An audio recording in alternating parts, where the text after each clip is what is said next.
Do you ever stop and think about the persons around you? The non-human ones, the animals. A new book explores what happens to our ethics and our lives when we pay attention to the beings with whom we share the world. Author Brandon Keim's Meet the Neighbors, next on the PETA Podcast with Emil Guillermo.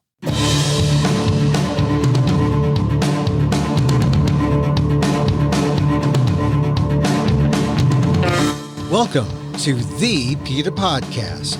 I'm Emil Guillermo, your host of this inside look at animal rights, brought to you by PETA, the largest animal rights organization in the world.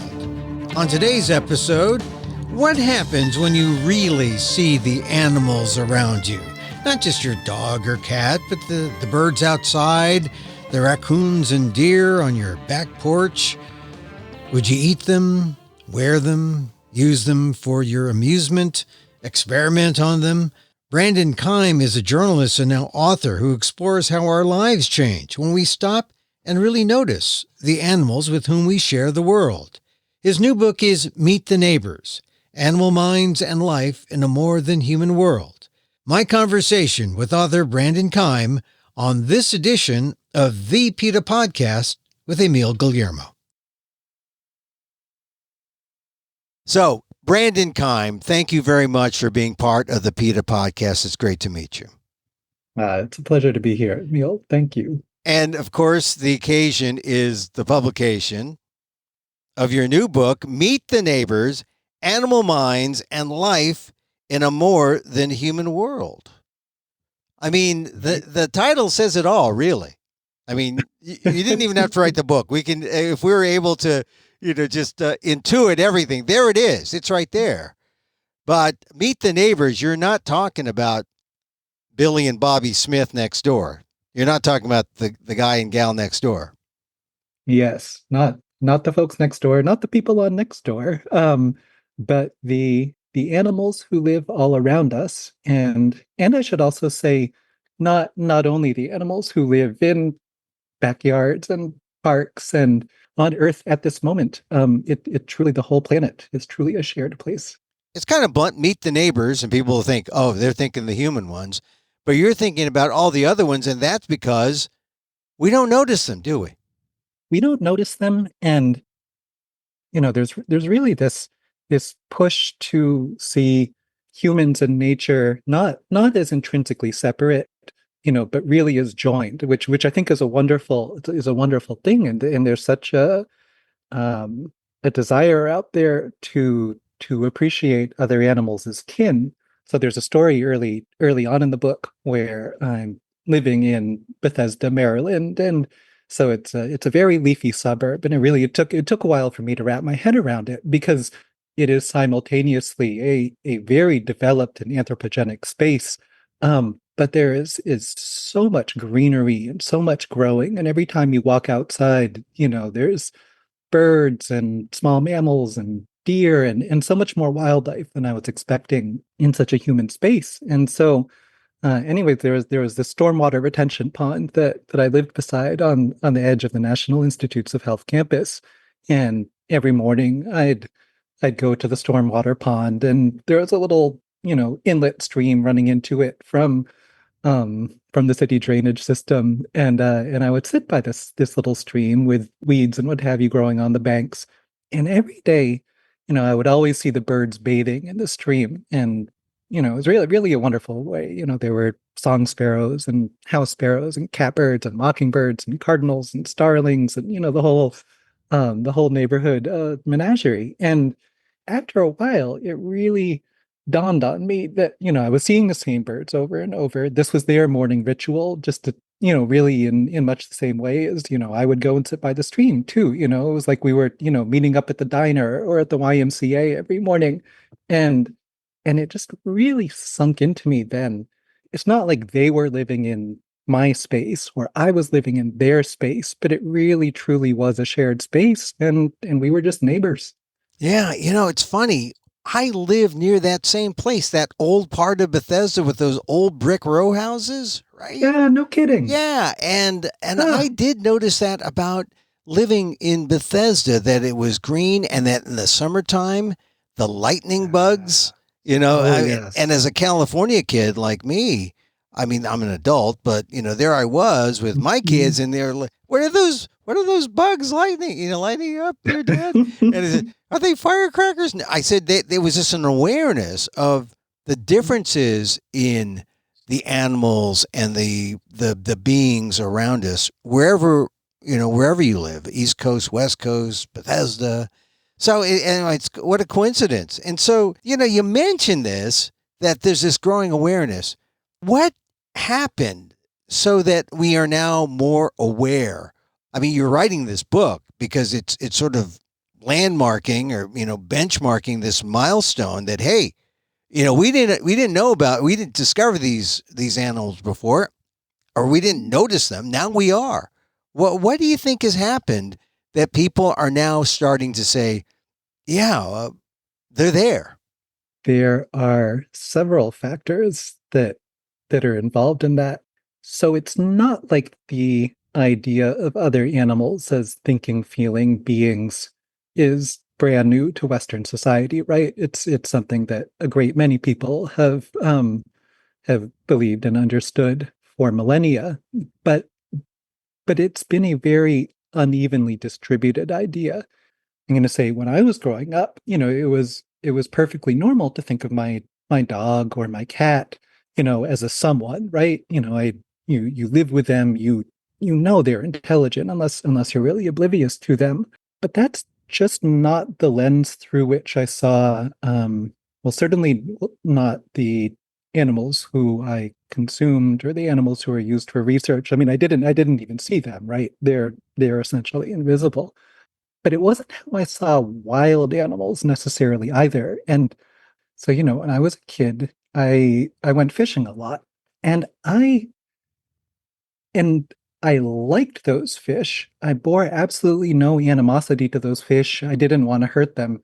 And yet at the same time, like I was sticking a hook into their mouths. They were wriggling around on the end of the line trying to escape. Yet in for whatever reason, I think just because of the way, we were socialized growing up, it didn't really occur to me, or I didn't feel it in my bones that was an individual on the other end of the line, experiencing that. And I think that kind of, you know, bifurcated sense of awareness is something that, it's really is very characteristic of how people in the Western world have been socialized to think about animals, for centuries now, and certainly in the period of time when I was growing up. And then there's also, a great big history to be said about the history of the science of animal intelligence and, the ways in which Enlightenment science really officially considered other animals to be unintelligent in any meaningful way. And even though you would still have people, who appreciated animal intelligence, those views were kind of not considered formal knowledge. So let's talk just briefly about that concept of animal intelligence. What do you mean by that? Because we humans think of intelligence as doing well on a test or in a career. How do you come to see intelligence in the other than human animals? So, one way, of course, is just the common sense way of knowing and interacting with these creatures, but that doesn't carry much scientific weight. From the time of the Enlightenment up until the late 19th century, science really just said no, animals don't have a lot going on. And there was a brief thawing in that. There was kind of a pushback that Charles Darwin was a big part of. And then the pendulum swung back, and for the 20th century, animals were scientifically considered unintelligent. But there was really this flourishing towards the end of the 20th century of scientists who were pushing back against that notion and really studying it in very rigorous ways. And the way that science kind of evolved is that, early on in the 70s and 80s and 90s, most of the research was much more about, testing the sorts of memory, whether animals remembered things or they could solve puzzles or sort of do things that are easily observable and that you can empiricize. And then at the same time, of course, there's the studies of the anatomical studies of animal minds, the way that as we develop a greater understanding of our own intelligence, we can also then take those lessons and look to animals to see how they process things and think things through. And that early emphasis on kind of the classic forms of intelligence, the information processing and pattern recognition and so on, you know, was then joined by a lot more research on emotions and subjectivity. And those are things that historically were kind of considered impossible to study because how do you know what's going on in the mind of another human being, much less an animal? But there are very clever study designs that can can get at that. And again, it's not like you need the science to have that awareness. When you look at the rise of the modern animal rights movement in the mid 20th century, the science didn't exist at the time. But, people could still say, hey, listen, cows, pigs, these animals, these are somebody's. But what the science has done recently is just make it so inescapable that animal intelligence is everywhere and not just in a few extra smart species, all over the place. And what's interesting is you talk about the modern animal rights movement. I mean, here we have this now new wave of recognition of animal intelligence. But at the beginning of animal rights, the idea really was about animals' feelings and animals feeling pain. And so now we've sort of gone into the more intellectual side. Well, it's not more than just pain. They're smart. There's an intelligence there. And give us some more examples of how that sort of changed thinking about what goes on when an animal is looking at you or when you are looking at the animal, what they're not just feeling, but what they're thinking. Well, this is so there's a couple lines of research I would love to talk about here. So this isn't necessarily about the animal looking back at us, but it's very much about who that animal is who's looking back at us. So the subject of self-awareness is something that is, scientifically been very contested when it comes to animals. And so self-awareness, of course, it is just this bedrock part of our own experience of the world. It's really, I mean, I would argue it is literally impossible to imagine experience without having a sense of self. No matter what you do, if you're scratching an itch or taking a bite of food or seeing someone, or waving to someone, there's always that awareness that you are you and you are distinct from the outside world and you have a sense of yourself as an entity existing across time, right? Like this is just central to the human experience. But until very recently, the gold standard for studying self-awareness in other animals was what's called the mirror self-awareness test, or mirror self-recognition test. And the way that these tests are done is that, a scientist will make a mark on an animal on some part of their body that they can't actually see, and they'll make this mark surreptitiously, like putting a little dab of paint on the back of your head while you're asleep or something. And then the idea is that if later on the animal using a mirror, looking at themselves in the mirror, discovers that mark and then investigates it with their hand, then you can say, oh, well, they're self-aware, right? They have a mental self-image, and then they see a reflection in the mirror that doesn't correspond to that self-image, and they're like, oh, hey, what's going on here? So they touch their head, or they touch that mark, and that you can infer that they have that self-image. But if going by the mirror test alone, then bottlenose dolphins pass it, Asian elephants, orangutans, I think. There's also evidence for manta rays, and I think maybe magpies, and more recently, cleaner wrasse fish have passed the test. But it's just a handful of species, and you could say, well, maybe is self-awareness something that is only possessed by a handful of species, which is a hypothesis that has really kind of been blown out of the water, both by versions of the mirror self-recognition test that don't use mirrors. Let's say you can test whether an animal recognizes their own odor. It could sort of surmise from that their sense of the self is is mediated more by olfaction than sight. So dogs, for instance, dogs don't recognize themselves in mirrors, but they'll have this, olfactory self-image, quote unquote, or self-scent. There's other scientists and philosophers who said, well, we need to stop thinking about self-awareness as kind of this all or nothing thing, right? Either you've got this incredibly sophisticated form like we have, or you've got none at all. And actually, it was the late ethologist Franz de Waal who said this. Think about self-awareness like the layers of an onion, and those layers are composed of memory and different forms of cognition and what have you.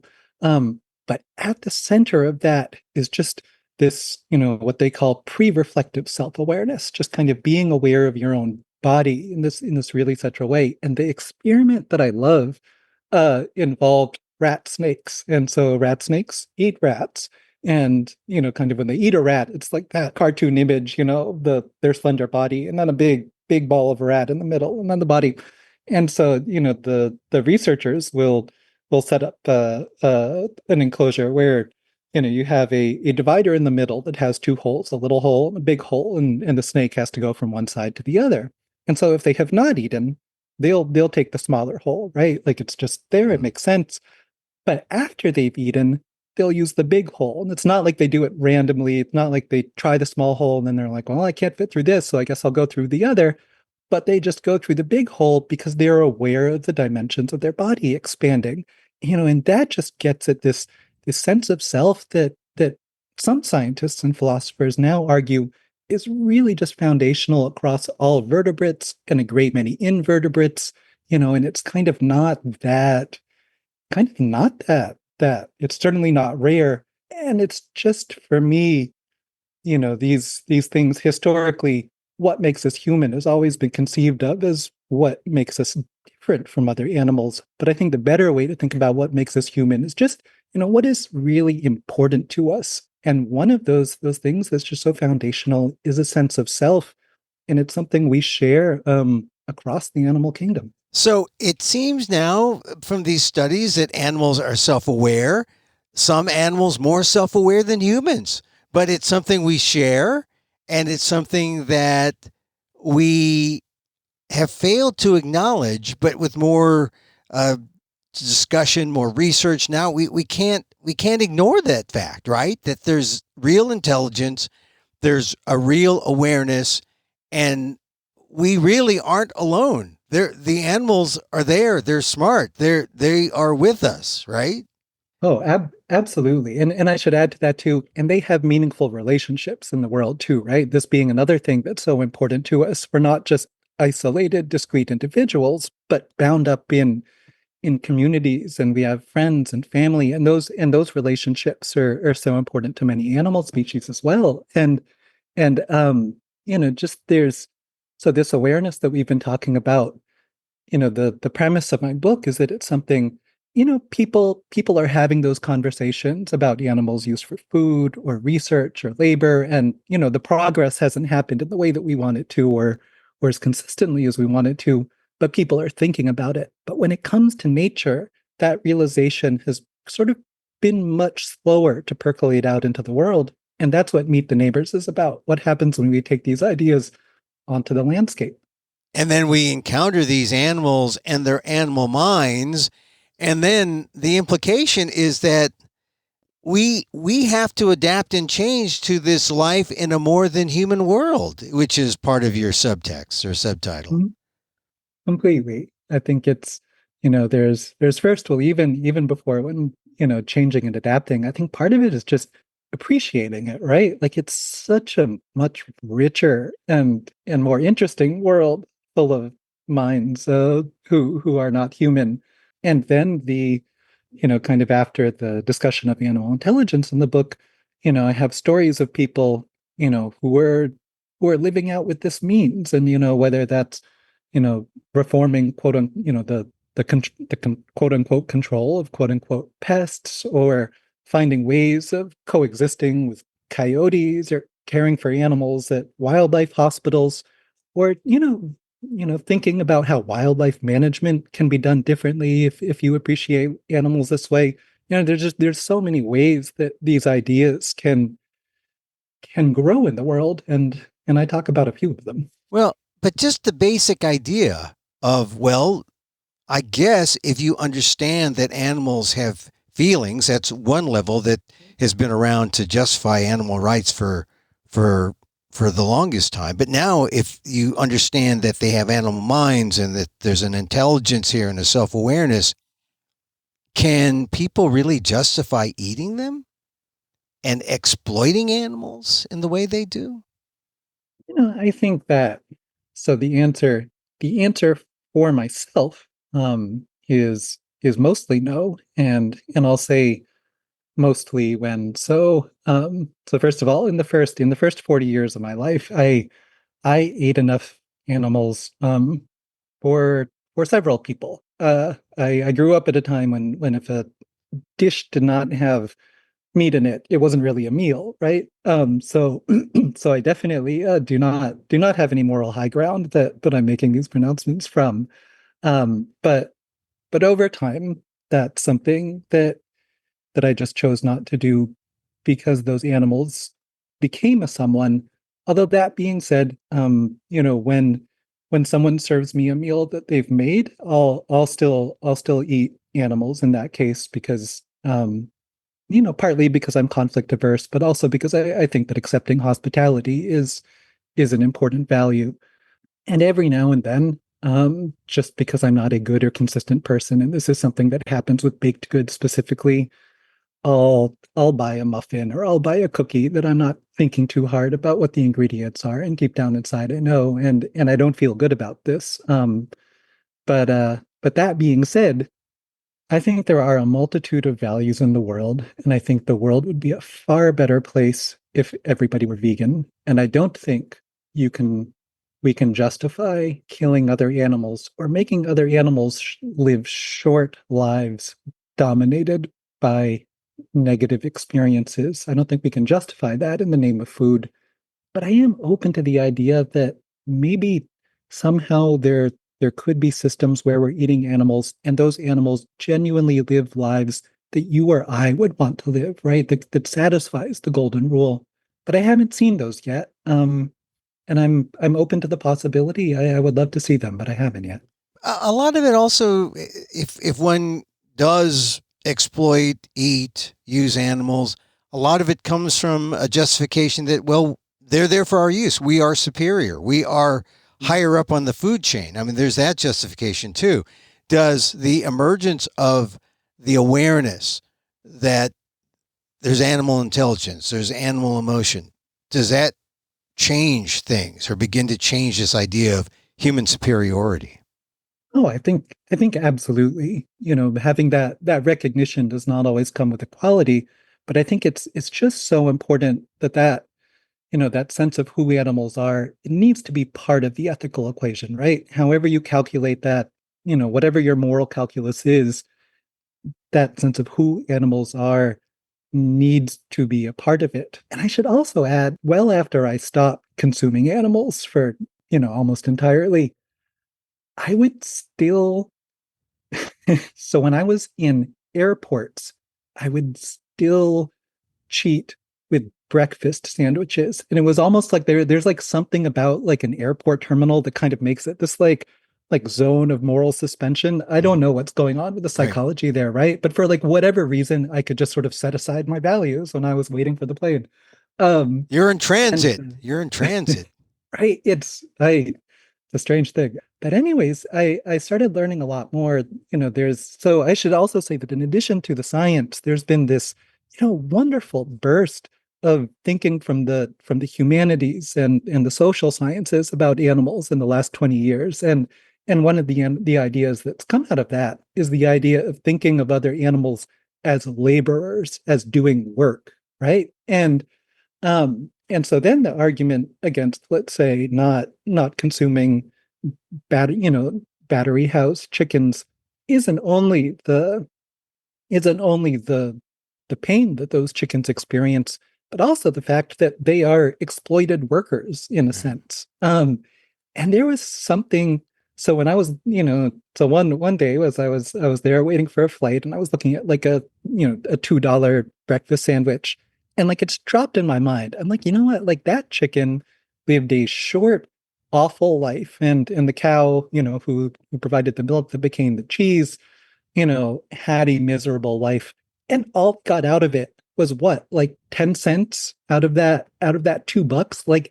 Like the unfairness of the labor relations of that was so striking that in some way it resonated with me just as much as the other arguments. And I have not eaten an airport breakfast sandwich or any other breakfast sandwich since then. Sometimes, you discover what the chord is that is struck in your heart when you see these things, and it's a combination of emotion and the intellectual, but it also boils down to whether you see the animal as a person. And Yeah.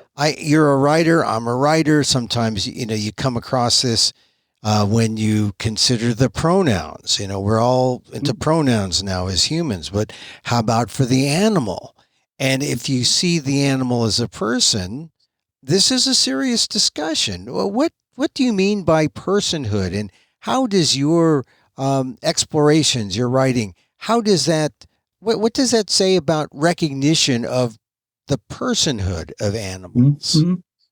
So, on the subject of pronouns, there's just an anecdote I'd like to recount. Sure. So a few years ago, there was a cow who was being transported to a slaughterhouse in Queens, New York, and and the cow somehow got loose and ran through the streets of Queens for a morning and kind of became a momentary celebrity. And then fortunately, the attention that generated was enough that when the cow was captured again, she was taken to an animal sanctuary and escaped her fate. But so anyhow, kind of the first story that was published about this, episode in the New York Times, kind of as it was happening, described the cow as an it. It ran through the streets of New York or whatever.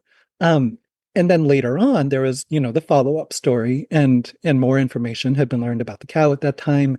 And the story described the cow as who.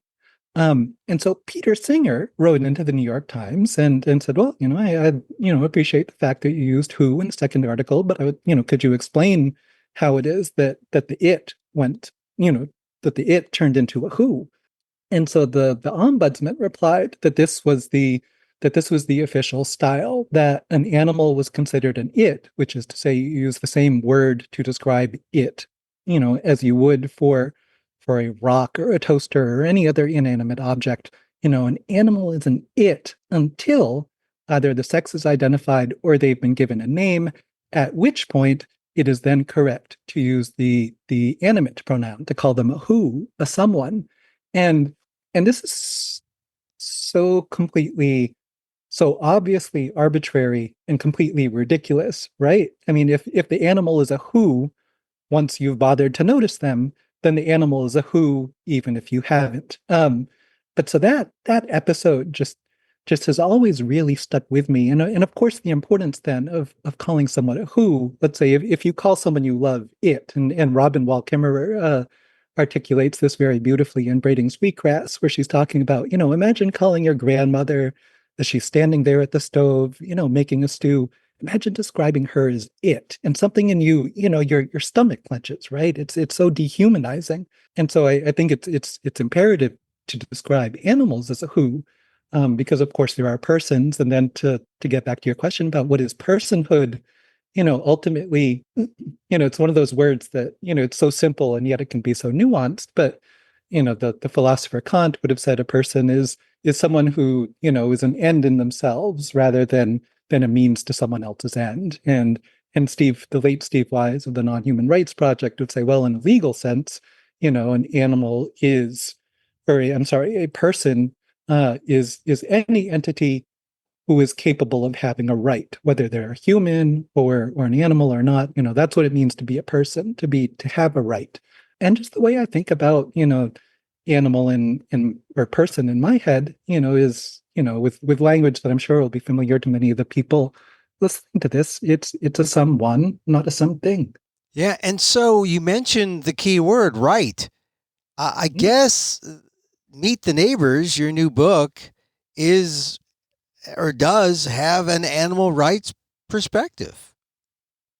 Absolutely. I would say an animal rights, both in the legal sense. And, I write extensively about the Non-Human Rights Project. I also sort of write about other ideas that, are really going, beyond individual rights to talk about political representation and kind of incorporating the perspectives of animals and the well-being of animals into, social and political institutions and the decisions that are made, which affect them. So there's that category of more formalized rights, but then there's also the more everyday rights, the things that aren't decided in a court of law, but really are just a matter of how we treat one another and how we think about one another's interests.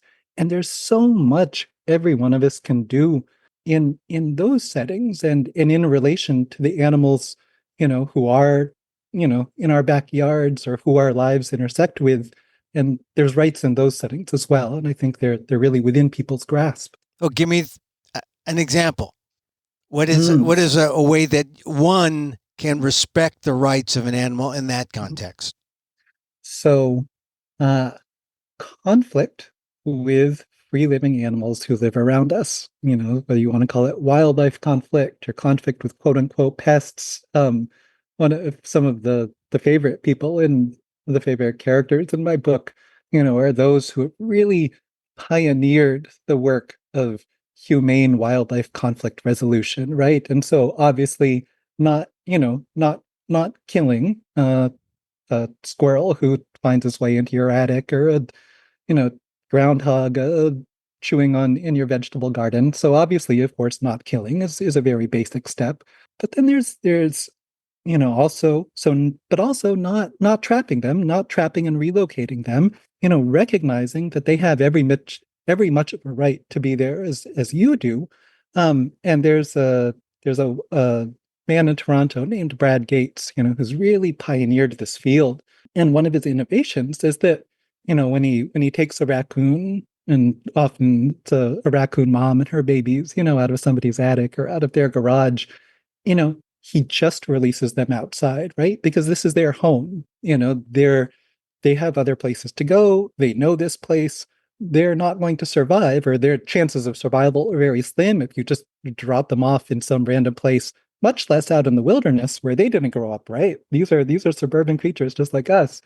So even something as simple as that, finding ways of living with the animals around us who maybe you have a little bit of tension with. Yeah. Well, it just the the sense is that there's just a general kindness that we lack when we approach these animals. Absolutely. And, I think just, just the golden rule, right? Do unto others. It works in so many ways, in every setting, and very much with animals. But are they others or are they people? Are they the others? Are they persons that we should respect? Do unto other persons. Do unto every person. Have them do unto you. You hinted earlier in your answer about the courts and the legal system, and PETA has these lawsuits that they've done, and one of the stories that has come down in the last couple of years, the Naruto case, right? The who owns the rights of if an animal clicks the shutter, are the rights to his image of a selfie, the animal selfie, is it the rights go to the photographer, or does the right go to the animal? And it's funny because the animals don't communicate in a way that humans do. People might have the impression that, oh, well, then they have no rights if they can't communicate. And so it gets complex. And it's almost like, well, all right, so maybe a compromise is to look at the animal as one would look at a human who is otherwise mentally, incapacitated, or, not as, a somewhat disabled person. And how do you sort through all that in terms of the legal view of whether an animal has rights?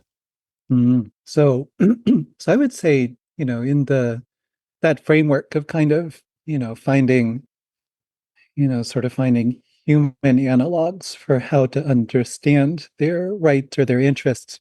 I think the example of humans who are not capable of articulating their interests in, verbally or linguistically, those give us some very good examples, right? You can have say, certainly an infant or an elderly person who has dementia, and they're no longer capable of articulating their rights, but someone else can, in good faith, represent their rights and interests for them, and their rights and interests are respected. So I think there's a very good precedent there. Although I'm just a little careful with those analogies, just because I think it can be kind of easy to then think of, I'm looking at a cardinal outside. I'm going to say, so to think of this cardinal I'm looking at as being, somehow lesser, right? Of being like a mentally disabled human, which of course is not the case, right? Like that cardinal is every bit as, competent and in their world as I am in mind. And actually they're doing a much better job of living off the trees than I would in their feathers. And they can fly. And they can fly. So I wouldn't want to make animals seem lesser by these comparisons, but I think those frameworks are useful. And I would also add here, and I love that you brought up the case of Naruto, because I think that is just such a intellectually compelling case. And that's part of why it was like such a, that's something that really captured the imaginations and made people think, and it appealed to so many people, not just animal rights activists, right, but really everybody, because the ideas there about about fairness and about thinking of that monkey as having created something of value. I mean, those are just really interesting, compelling ideas. But I would even like to push that example a little bit further. And so right now I'm kind of looking out at it. There's some fields right outside my window, and then the edge of the forest up against them. And so everything I'm looking at around me was created by animals, right? The soil I'm looking at is the labor of, countless invertebrates and small burrowing mammals, and then the birds who regulate their populations. And, this whole world that I'm looking at, it didn't just kind of spontaneously come into being, but it too is the creation of animal life and animal labor. And I kind of like to think, what do we owe them in return? Because this is their creation. Right. So it's more than just animal rights. It's animal gratitude, animal, offering our sense of our awareness brings us to that sense of gratitude for, for, 100%. for And being then, together. Yeah. yeah. And then taking that gratitude and saying, okay, I'm not just going to say thank you, but I am also going to try to find ways to, pay you back. Well, Brandon, this was an interesting conversation. Meet the Neighbors, your new book, Animal Minds and Life in a More Than Human World. I think more people now are thinking that way, are thinking that, hey, we're not alone and it doesn't have to be an alien form. It's just the animal outside who maybe we, fail to recognize more often than not, but they're there. They're there.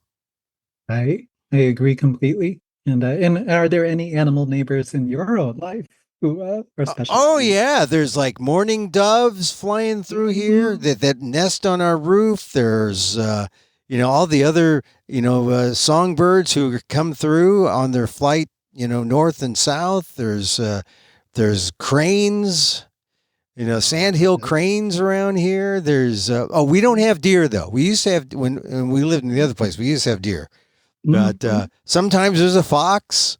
Those darn Oh, fox. wonderful. Yeah. But I did, the simple things like, are you going to eat them? Are you going to be kind to them? Are you going to use them? Are you going to wear them? Right? Be kind. Just be kind.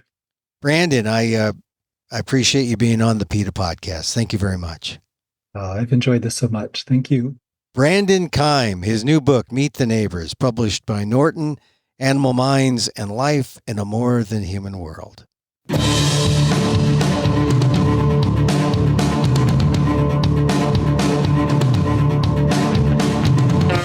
Brandon Keim is the author of Meet the Neighbors. He's a journalist. Enjoyed talking to him about his new book. He's also a Filipino American, and we talked about all the favorite Filipino foods we no longer eat because of our respect for the animals. Look for Meet the Neighbors, his new book, wherever books are sold.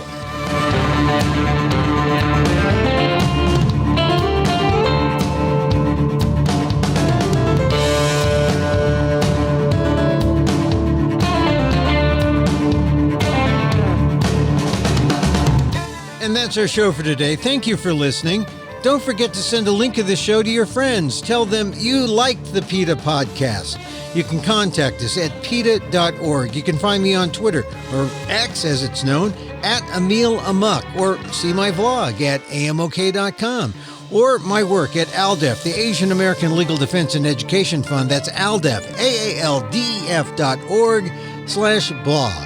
And get this podcast on YouTube at emilamok1.